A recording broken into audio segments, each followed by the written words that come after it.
Hey humans of the world, I'm Pragya Gargi and welcome to my abandoned channel. I know it's been a while, but it's a Tuesday, so I decided to hop on the True Crime Tuesday train, and today I bring to you the case of Akku Yadav and the brave Usha Narayani. If you're new to this channel, hi, I'm Pragya, and every second Tuesday I sit down and discuss stories of paranormal activities, serial killers, skulls, UFO tales, basically anything spooky gooky. So please subscribe to my channel and tune in for today's episode. Akku Yadav was a relentless and a violent gangster from a slum in India. But after a decade of abuse, his victims got their brutal revenge on him when an angry mob brought his life to a horrific end, as he had done to many of his innocent victims.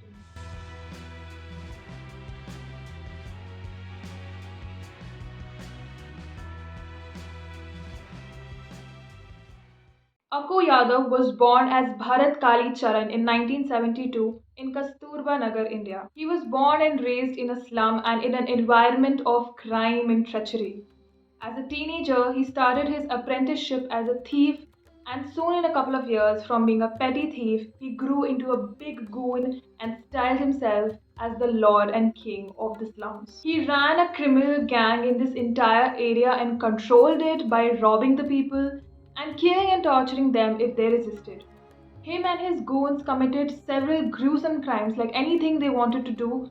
And if anyone refused to give Akku their money, Akku would not only threaten them with violence, but he would also threaten the women of their family with sexual assault. He would violate the women as a means of controlling the men of the slum.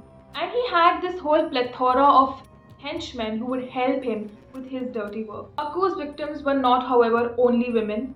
In one infamous incident, Akku made one man strip naked in front of his daughter and dance while him and his gang burned him with cigarettes. So Akku and his gang were running rampant, and you must be thinking, why did no one approach the law enforcement?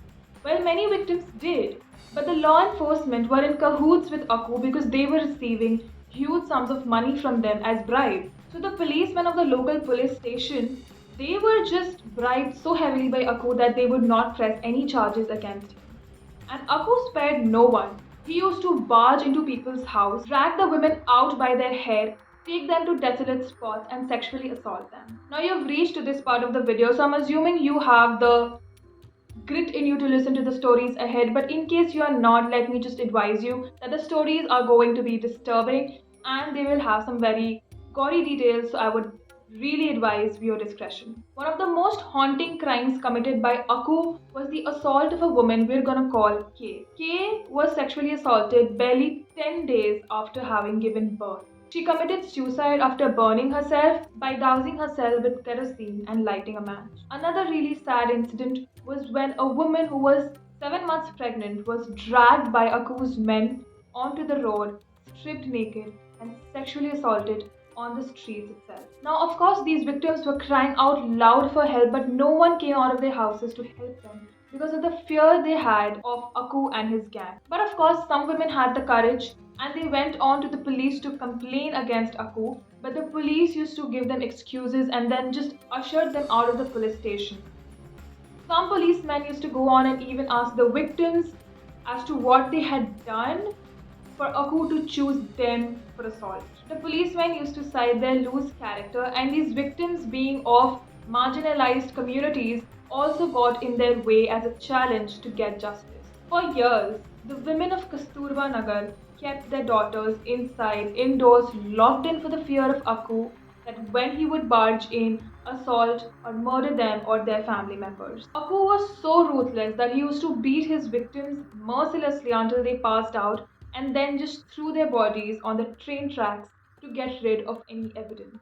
This particular incident, which I'm about to narrate, absolutely gave me nightmares, and it's one of the reasons why I have been actually postponing to record this video because it just took a huge toll on me to actually read this and go through all of its details. So, one woman who we're gonna call A, she was a victim of Akku. He dragged her out from her house onto the streets and she was tortured for hours in front of her children and the neighbors. After having tortured her, he sliced off her breasts while she was still alive and then just cut her into many pieces in the middle of the street. This horrific incident shook the core of a fellow resident called H, and H was determined to go and lodge a complaint to the police against Akku.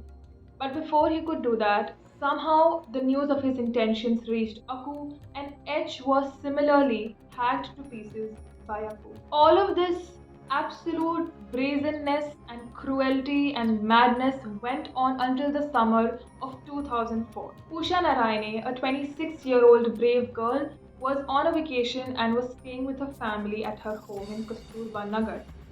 During her stay, her neighbors were threatened by Akku to give money, otherwise, Akku would kill off their entire family. When Usha encouraged the family to go on and complain to the police, the family was hesitant and they were so scared that they refused to do so.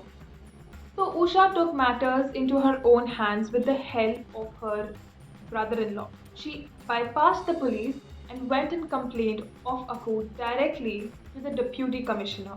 The next day, Akku and 40 other men surrounded her house and started threatening her to take her complaint back or else they would kill her. And Akku went on to actually describe in detail the things he would do to her if she did not take back her complaint. Usha, in the meantime, had barricaded herself inside her house.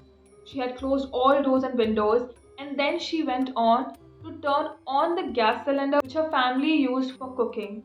And she told them that if any one of them tried coming near her or tried barging into the house, she would lit a match and set all of them on fire. She would blow herself up and she would take everyone else down with her as well. Because she was not scared of them. But this was enough to scare Akku and his gang off from Usha Narayane's house that day. Because of Usha's bravery, many people in the slum took up arms and they decided to rally against Akku Yadav.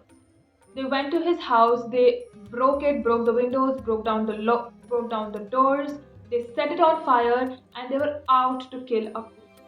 Akku was arrested for his own protection and taken to the police custody. The people of the slum had just had enough of Akku and he would have definitely been killed if any one of them had seen Akku near the slum ever again. It was August 13, 2004 and Akku was presented in court where he was there to hear what his bail would be, whether he would be released on bail or not. And there was a decent chance that he would be released and he would be free to terrorize innocent civilians again. Around 300 people, majority of them being women, had surrounded the courthouse and they were all armed with rocks, chili powder, and vegetable knives. Upon entering the courtroom, Akku saw one of the victims and he pointed at her. He shouted that she was a prostitute and when he would be released, he would sexually assault her again and murder her. The woman at whom this threat was hurled at, she grew furious and she took out both of her slippers and started hitting Akku with them there in the courtroom.